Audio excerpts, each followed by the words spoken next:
Hi, Piomatka here. Today we'll be looking at a very interesting problem, and it's kind of a puzzle. It's about cannibals in a village. So, there are n cannibals in a village. A tourist comes to visit. If a cannibal eats him, then he shall fall asleep. If another cannibal eats an asleep one, he too shall fall asleep. Does the tourist die or live? And then, assume all cannibals value life more than a good meal. A reasonable assumption. Anyway, let's start with a small value of n. Actually, before that, let's say let f of n equal 1 if tourist dies for a given n. And let f of n equal 0 if the tourist lives. Okay, so first off we have the case n equals 1. Obviously, this cannibal is hungry and he looks really mean, so he's gonna just go and eat this guy, and this guy's dead. So, for case 1, we have here n and f of n, alright? So n equals 1, f of n equals 1. Now, for n equals 2, what's gonna happen? So, imagine this. There's these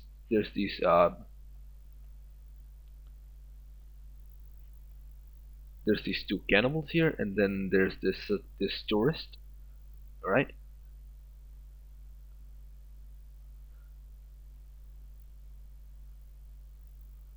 And then there's this tourist, right? So now both of these guys want to eat this tourist, but they know that if they eat the tourist, then what's gonna happen is the other cannibal is just gonna eat them, right?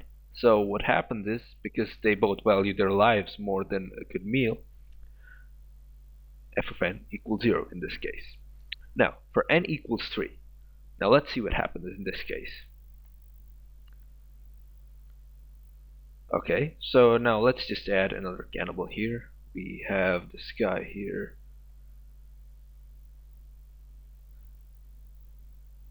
Alright, so now what's gonna happen? Let's assume that this cannibal does eat this tourist, alright? So this tourist just goes away. Let me erase him in fact. Okay, so the tourist is gone. Now instead, this guy is asleep. Alright? And now, what happens here? Basically, this becomes exactly the same thing as the case n equals 2, because now this is cannibal who's asleep is pretty much identical to the tourist, right? He can't do anything about it, and these two cannibals want to eat him, but they can't. And since he's a mathematician, he knows this, and he's gonna go ahead and eat the tourist. So for n equals 3, f of n equals 1. And now I hope you can start to see the pattern here. Let me just go for n equals 4, and then we'll try and generalize.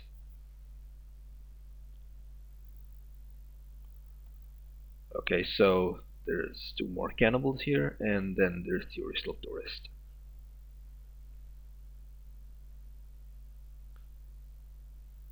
Yeah, that's why I didn't go to art school.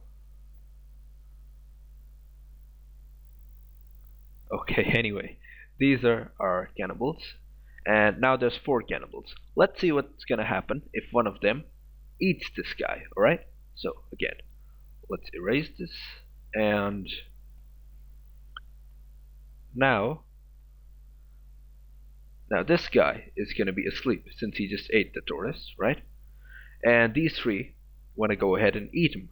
Now, what happens when we had 3 cannibals and 1 tourist? The tourist ended up dead, right? So what this cannibal is going to do, since he's a mathematician, he's not going to try and eat the tourist, because he knows if he eats the tourist, it collapses into the case n equals 3, and then he's just going to end up dead. So for n equals 4, f of n equals 0. So now we can generalize. F of n equals 1 if and only if f of n minus 1 equals 0. What this basically means is, let me explain it here. Okay, so consider there's n cannibals, right? And there's this one tourist here. Now, if any of them tries to eat this guy, what's gonna happen?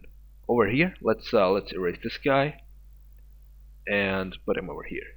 Basically, the cannibal who ate the tourist, if it acts as the tourist for the case n minus one.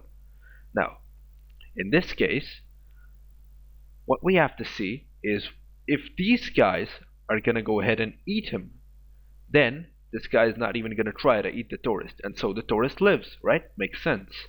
So therefore, we can say f of n equals 1 if and only if f of n minus 1 equals 0.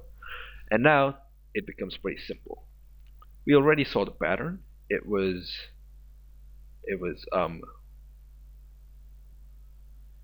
went 1 0 1 0 1 0, and since we just established the recursion, we know it's going to continue forever.